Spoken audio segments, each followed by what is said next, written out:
So let's stand up together, let's fight for our rights, and let's make sure that every child gets quality education. Primeiro, ouvir a criança. Primeiro, ouvir o jovem. Valorizar mais o superior interesse da criança. Portugal continua obrigado a assegurar a todas as suas crianças o cumprimento dos seus direitos, a realização das suas expectativas. O meu projeto de vida são as crianças e o Instituto da Criança. No entanto, ainda há milhões de crianças que sofrem com a guerra, a pobreza, a discriminação e a doença. Para cada criança, todos os direitos. Bem-vindos a mais um programa artigo 3º do Instituto de Apoio à Criança. Connosco hoje o Dr. Vasco Alves, Secretário-Geral do Instituto de Apoio à Criança. Muito boa tarde e muito obrigado por estar aqui presente. Boa tarde, obrigado também pela oportunidade. Eu vinha aqui falar de um problema muito comum, que é a falta de professores. Eu vou começar assim. A falta de professores constante desde o ano 2000. É interessante que eu tenho aqui umas estatísticas e dizem o seguinte. No ano 2000 tínhamos cerca de 160 mil professores. No ano 2022, portanto 22 anos depois, temos cerca de 170 mil. Portanto cresceu 3%, mas continua a haver falta de professores. Como é que isto se explica? Como é que estas falhas estruturais... Eu acho que no domínio da educação, mas não só, Portugal tem sempre dificuldade em planear a longo prazo, médio e longo prazo. As carências de professores estavam estudadas. Há estudos feitos até nos serviços do Ministério da Educação, portanto, sob tutela dos ministros e com conhecimento, obviamente, dos ministros. Foram feitos estudos já há tempos atrás que indicavam que essa carência viria a verificar-se. E verifica-se, apesar de não haver um aumento tão significativo percentualmente de alunos, como há, segundo os seus números, de professores, o facto é que cada vez os professores têm mais tarefas que não são apenas as de lecionar. E, portanto, mesmo que o número de alunos fosse igual, seriam sempre necessários mais professores do que aqueles que existiam aqui há uns 10 anos atrás, porque há diferentes papéis que os professores assumem e que são indispensáveis, fazem parte do sistema educativo, da educação, do atendimento da criança e do aluno e, portanto, seria sempre necessário. Não há formação de professores suficiente, nem a carreira de professor é neste momento atrativa para quem se entra numa faculdade. Portanto, é sempre uma das últimas opções, é seguir uma carreira universitária no domínio da formação de professores. Mas acha que há uma despersonalização da carreira, uma espécie de filho pobre? Provavelmente é uma mistura de tudo isso. Nós ouvimos, como já uma vez tive a ocasião de dizer, não existe uma rede tão grande como a das escolas, em serviços públicos, não é? Nem os hospitais, nem nada dos serviços públicos que se estendem pelas populações e pelo país, abrange tanto como a escola. Só lembrar que já no tempo de antigamente havia cerca de, não sei se eram 10 mil escolas de primeiro ciclo espalhadas por todo. Quando foi depois da década de 50 e depois do fim da Segunda Grande Guerra, que começaram a ser feitos planos quinquenais e, portanto, a haver planificação em Portugal, ainda no tempo da ditadura, uma das opções foi o combate ao analfabetismo através da divulgação do alargamento do número de escolas primárias nas pequenas aldeias, nos pequenos locais e, portanto, quando começaram agora, como se sabe, por volta de 2009, 2010, houve um enorme fecho dessas escolas pequenas.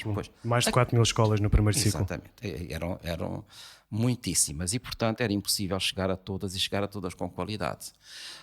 Mas, como estava a dizer, esse alargamento do número de escolas e a diminuição do número de alunos só por si não se justifica a diminuição também do número de professores. Portanto, continuamos a necessidade de muitos professores.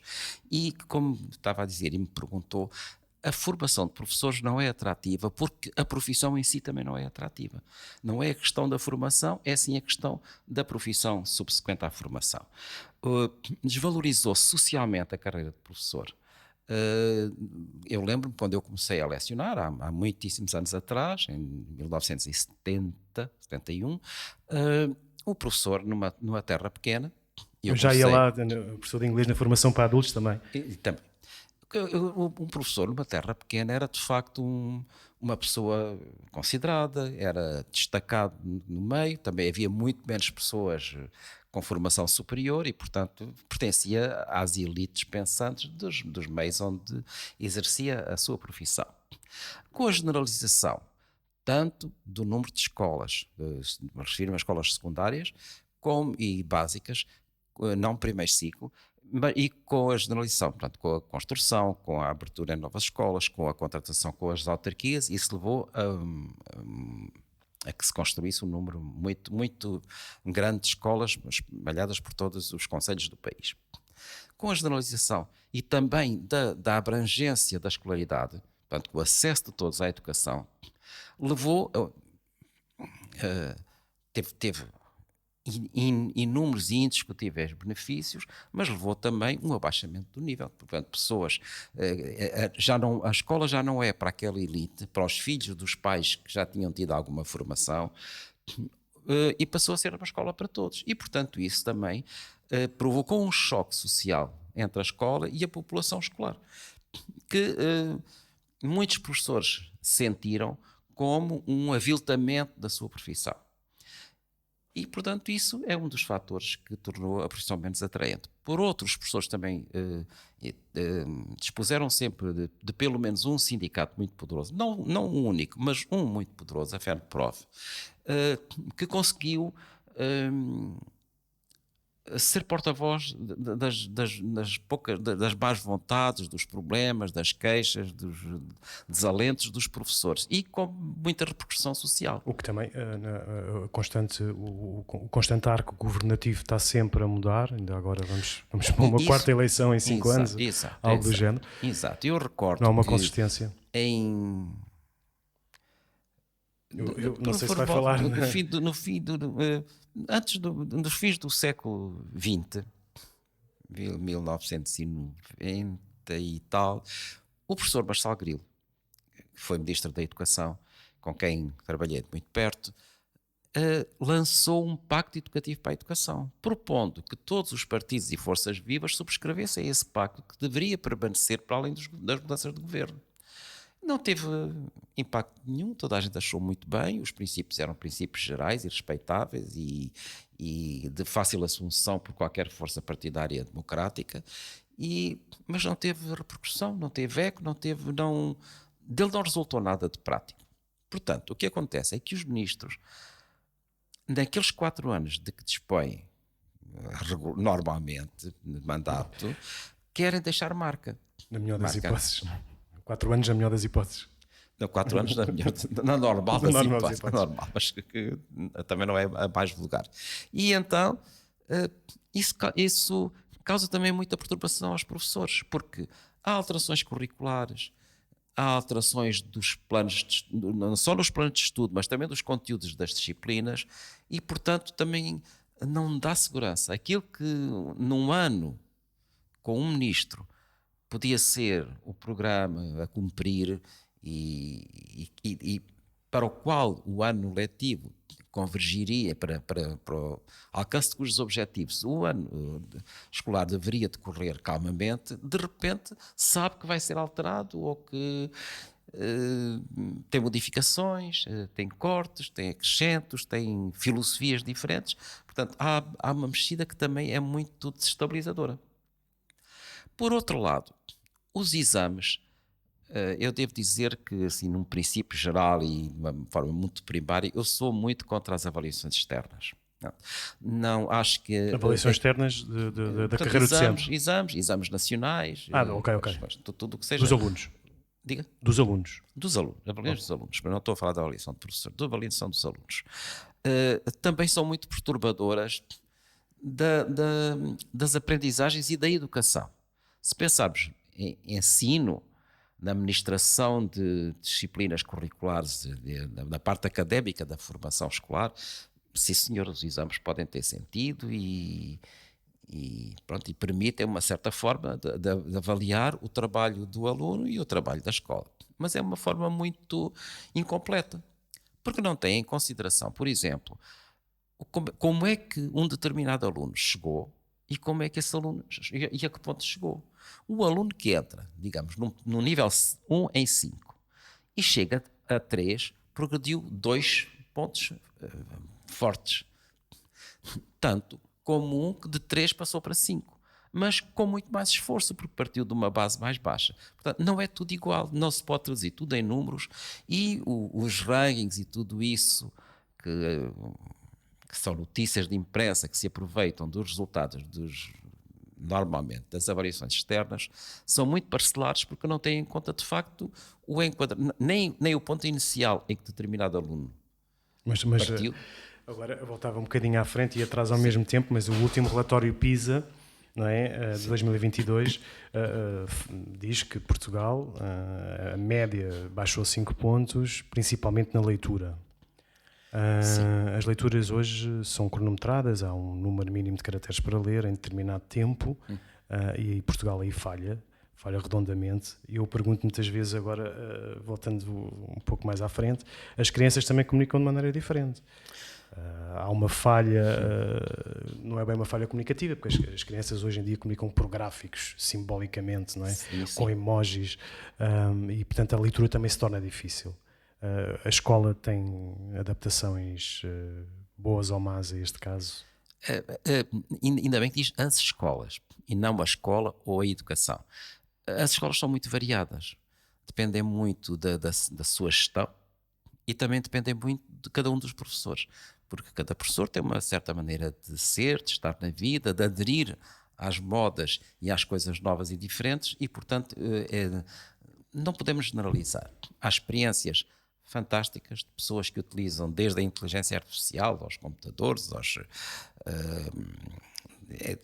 os computadores portáteis que os jovens utilizam e que lhes são fornecidos, e outros meios Mas na altura ligados à até o próprio, informática. até o próprio governo Sócrates, com o projeto Magalhães, foi uma lefada de ar fresco na altura, não é? Sim. Foi uma grande revolução. Foi uma grande revolução a que se fez nessa altura. Todas as crianças tiveram acesso a um computador grátis para seu uso pessoal, devidamente adequado à idade e às capacidades, não é? E de facto foi a pedrada no charco no que respeita à entrada da informática nas escolas. Nunca se pensou que se tivesse uma adição, que as crianças tivessem uma adição tão grande ao ecrã como tem nos dias de hoje, não é? Não sequer estava em cima da mesa esta problemática. Não, porque então, primeiro entrou-se porque era um instrumento, era uma ferramenta de ensino, não é? Era uma ferramenta de ensino e feita propositadamente para isso. Não era uma ferramenta de uso lúdico individual, como passou a ser o telemóvel. Portanto, nessa altura as crianças também não dispunham de telemóveis, ou raríssimas disporiam de um telemóvel pessoal. E isso veio, essa dispersão da atenção por coisas rápidas, de fácil acesso, que não pressupõem o uso do trabalho, o recurso ao trabalho e a trabalho mental, trabalho físico e mental, são facilitadoras do trabalho, sim senhor, mas têm, por outro lado, problemas nas questões da aprendizagem, da capacidade de atenção, na dedicação a um trabalho para chegar a um resultado. As crianças querem um resultado rápido, como clicar num botão lhes permite. A educação não está nesse ritmo. Há falta de um pensamento crítico. De pensamento crítico, e não só no pensamento crítico, mesmo no desenvolvimento do raciocínio. As crianças têm preguiça para o raciocínio matemático mais lento, porque estão habituadas a clicar e ter o resultado. Portanto, fazer uma conta das mais simples, uma conta de diminuir, uma conta de somar, já não falo das mais complexas, como dividir e multiplicar, mas as crianças têm um bocado de preguiça de estar a fazer 2 para 4, 2 e não sei o quê, ou e vai 1 e não sei o quê. Tudo isso, e os professores tentam facilitar, criar operações mentais facilitadoras que permitam também obter respostas mais rápidas, mas nem sempre os alunos aderem, porque eles querem é clicar, o hábito não é o que querem, é clicar num botão e ter um resultado. Hoje para uma criança Saber quem é o primeiro rei de Portugal não tem interesse absolutamente nenhum. Não tem interesse absolutamente nenhum. E não é algo Mas, que ela aplique nos dias de hoje. Não é? E não é, sabe, e Também se me perguntar qual é que é o segundo rei de Portugal, eu também não sei responder. é isso, naquela altura sabia-se tudo de cor. Mas também, em relação a isso, ainda bem que falou desse exemplo, porque eu lembro-me de, na faculdade, ter uma colega que era natural de Angola. Foi depois uma grande investigadora, linguista, doutorou-se na Sorbonne, nessa área. Mas dela me contar que quando estudava na escola primária, os rios, as serras de Portugal, tudo aquilo não tinha sentido nenhum. Portanto, a questão do sentido daquilo que se aprende é muito importante. E neste momento, não sei se está feito um estudo exaustivo do que é que faz sentido para as crianças e jovens de hoje em dia. Além de que, para além de se desconhecer, penso eu, apesar de haver grandes investigações sobre o que jovens são, como pensam, eu não sei se essas investigações, se dessas investigações decorre necessariamente um instrumento útil direto para os professores. Porque os professores também não são investigadores, são professores, eles sabem ensinar, mas têm de ter instrumentos.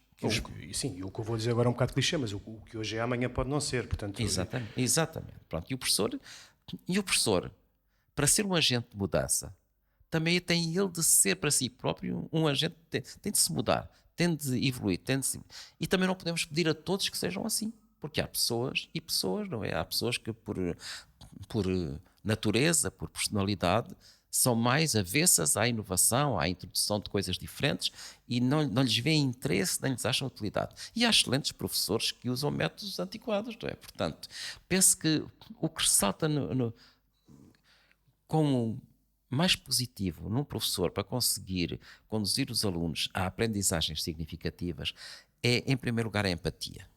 A empatia. A criação de uma relação empática e emocional. Emocionalmente positiva. Isso abre caminhos, porque nós sabemos, hoje em dia, é estudado, mas também sabemos empiricamente que a questão da relação empática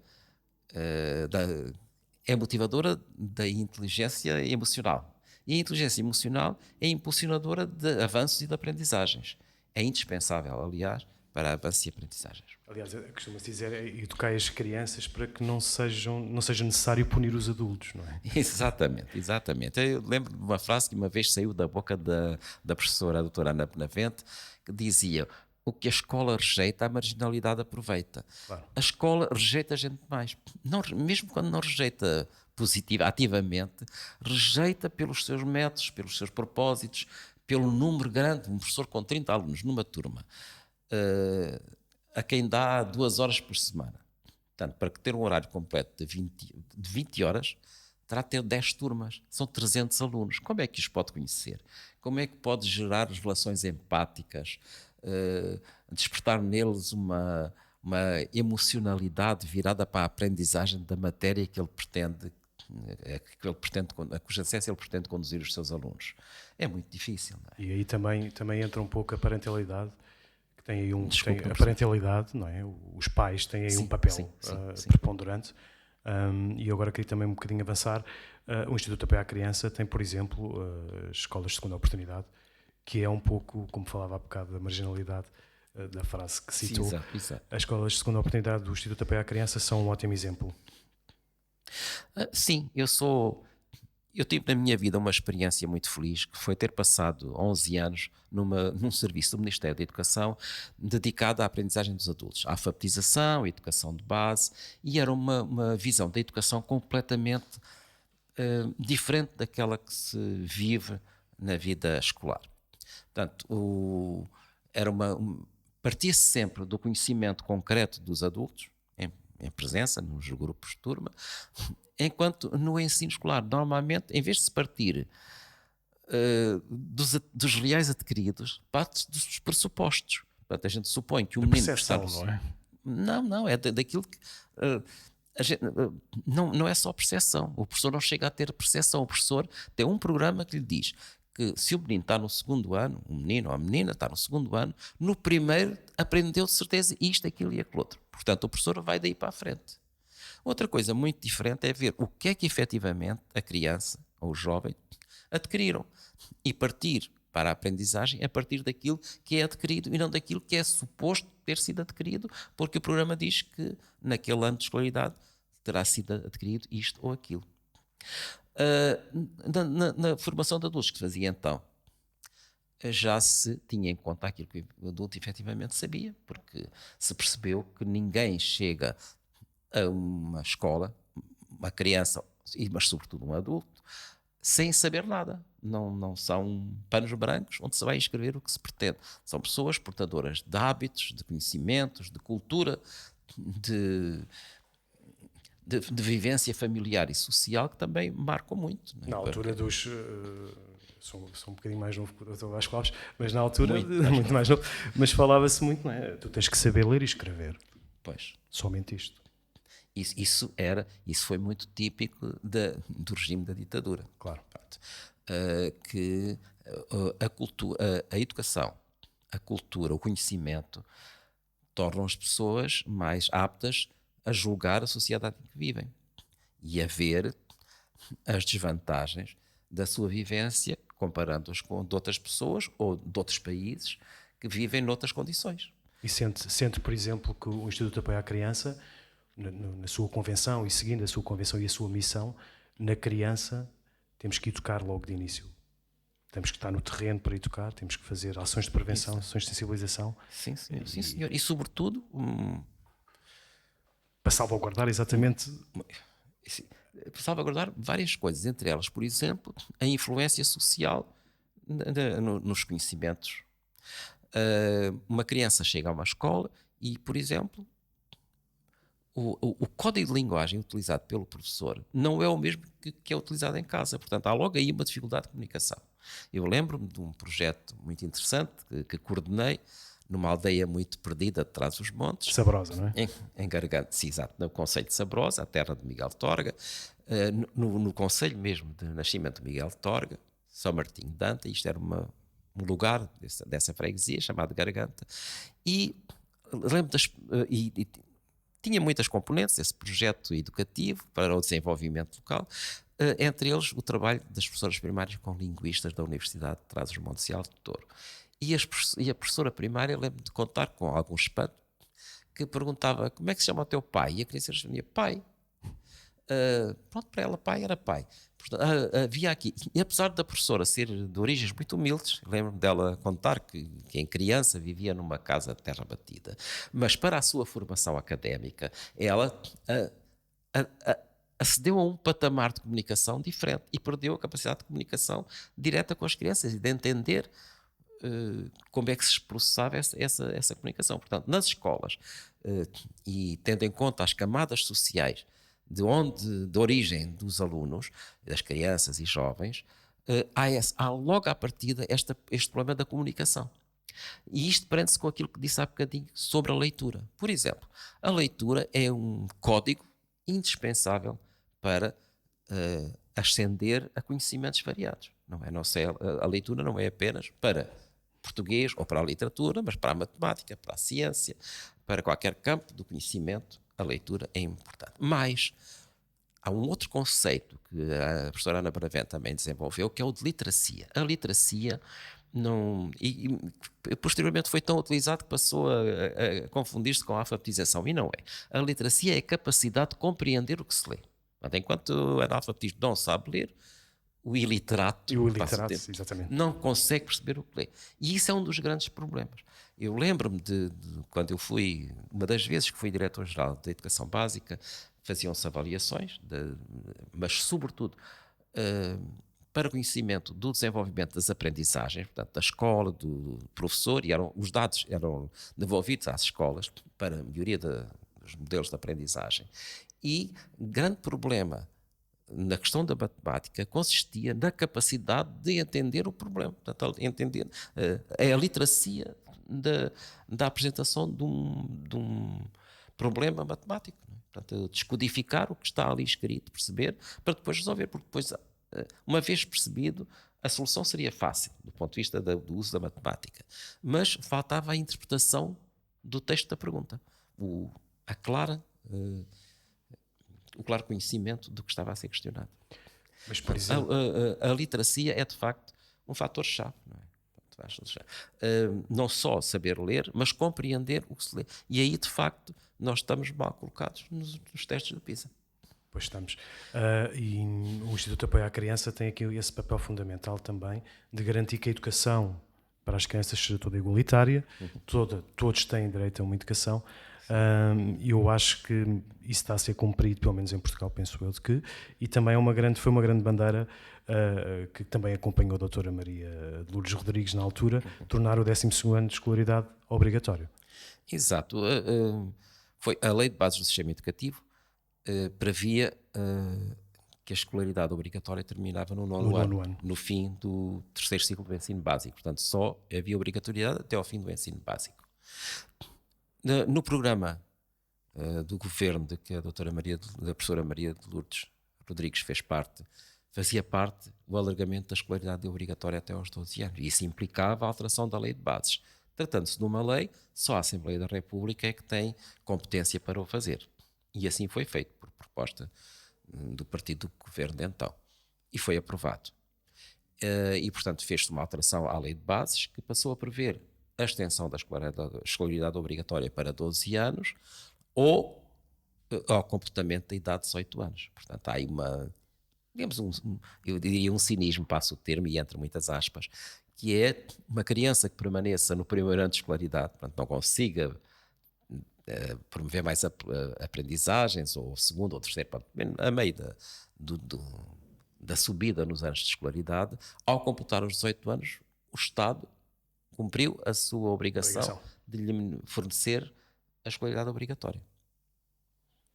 Dr. Vasco, muito obrigado por este momento. Até uma próxima. Obrigado. Até uma próxima.